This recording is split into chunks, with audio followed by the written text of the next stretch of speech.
Mula dito, eto na po siya ngayon, oh. Uy, pinong-pino, oh.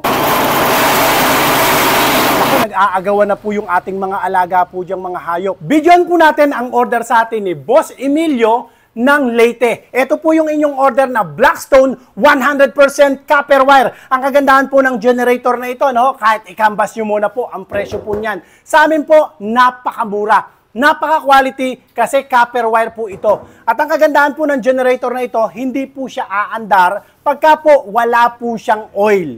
Unlike ng ibang mga generator, nilagyan mo ng gasolina, aandar na yun, wala siyang pakialam kung may oil o wala. Ito po, may sensor po siya. Pag wala po siyang nase-sense o nakikita na oil sa loob, para hindi po kumatok ang makina automatic, hindi po siya aandar. Ganyan po siya ka-safe. Meron po siyang ABR o automatic voltage regulator. Siya po ang magre-regulate ng pagpasok ng kuryente sa ating mga appliances, lalo na po yung mga sensitibo pong mga appliances po natin na mga electronics po natin. Hindi basta-basta masisira po yan kasi ang responsable po dyan itong ABR, automatic voltage regulator. At ang kagandahan nito, pag may nag-short po sa ating mga appliances, nagkamali po tayo ng wiring, automatic naman po, babagsak po ang circuit breaker para maiwasan po natin ang sunog o pagkasira po ng ating mga appliances at maingatan din po ang ating pong mga generator. Ganyan po ka-secured, ka-safe gamitin ang ating pong mga generator. Dalawa na po yung kanyang socket at ang kanyang binilalabas pong kuryente, 220 volts. Gamit po yan sa Pilipinas. Unlike po sa Japan, 110, pero sa atin po sa Pilipinas, ang gamit natin 220 volts sa pamamagitan ng 60 Hz. Ayan po, sa iba 50 Hz, sa atin po 60 Hz. Kaya kung bibili po kayo ng generator, ang hanapin nyo, ganyan po kaganda. Napakatibay po niyan. Actually, may gulong pa po yan, ha. May gulong yung generator po na yan at meron po siyang handle, hindi na lang po natin kinabit. Para po ipapaship pa po natin yan sa Leyte. Salamat po, Boss Emilio. Testingin ko muna po bago po natin ipa-pick up. Ito po ang kagandahan niyan, dalawa po ang way ng paraan ng pag-i-start. Pwede po tayong gumamit ng recall starter o sa pamamagitan ng paghila. Pwede rin naman po na push button starter.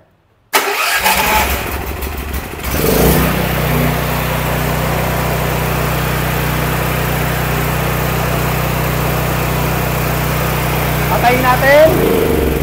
Halimbawa po, nalobat po siya. Nalobat yung battery po natin. Matagal nating hindi nagagamit ang generator. Pero normally, dapat ginagamit po talaga ang generator para nag-charge po siya. Automatic na nga pala, mag-charge po yung ating battery. I-on nyo lang po yan. I-choke nyo lang po. Number 1 po yung choke, ha. Tapos, hila.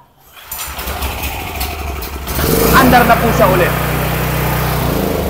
Maraming salamat po, Boss Emilio, sa inyo pong pagtitiwala. At hindi lang po generator, yung inyong mabibili sa Diskarte Pinoy TV. Napakarami po nating mga power tools. Kagaya po niyan, ito mga pa-order po sa atin. Ito kanina, binidyohan na po natin yan. Ito mga Dongcheng na power tools, 100% copper wire. Ginagamit po nila yan sa mga construction.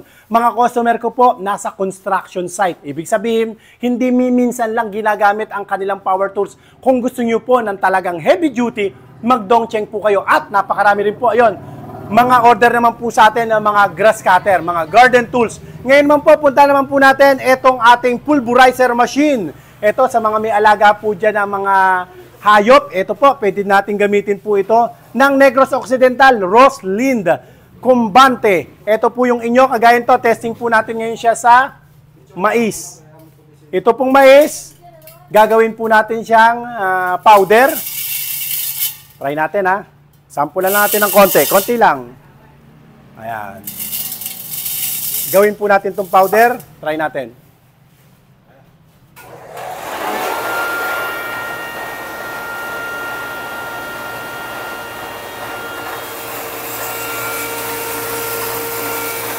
Okay.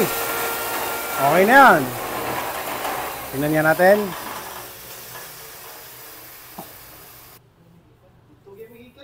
Ayan, tingnan nyo, oh. Oh, asan yung kanina? Pakita natin yung pagkakaiba.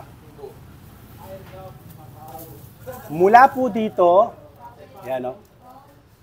Mula dito, eto na po siya ngayon, oh. Uy, pinong-pino, oh. Okay. So, pwede pang mas pino siya dyan. pero pwede rin pong mas malalaki pa dyan, depende po dun sa screen na ilalagay natin, na available din naman po. Okay? Salamat po, Boss Roslind Cumbante ng Negros Occidental. Ito naman po yung isa, shredder machine. Shredder machine sa mga mahilig po diyang magpakain sa ating mga alagang mga hayop, gusto nyo durugin, kaysa po na chinachop po natin manual, ito po, pwede na po, makina na po siya. Order sa atin to ni Boss Hario Tagurda ng Masbate. Testingin po natin. Choke natin. On.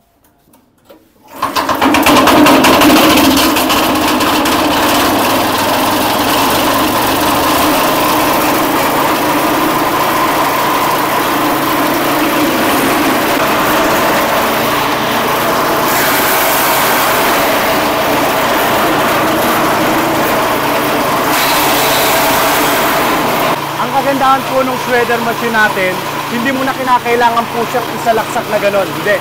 Ito po, ilalagay mo lang siyang ganon, automatic, papasok na siya. Pakita ko po sa inyo.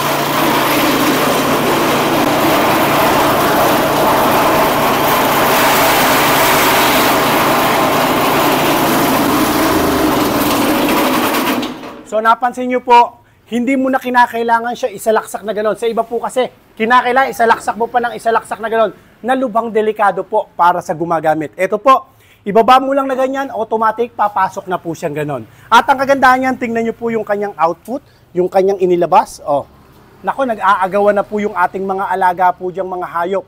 Pwede natin siyang ipakain sa mga bibi. Hahaluan nyo lang. Minsan, hinahaluan po nilang konting darak. Gustong-gusto po yan ng ating mga alagang mga hayop. Sa lahat po ng mga interesado, pwede po kayong mag-message sa ating pong Facebook page o kaya ay mag-text sa ating numero na naka-flash po dyan sa inyong screen. Pakishare nyo na rin po ang ating pong video sa mga kamag-anak o sa mga kakilala po ninyo. Maraming salamat po sa lahat ng nag-avail sa araw na ito. Ingatan nawa po kayong palagi ng Panginoon. God bless po.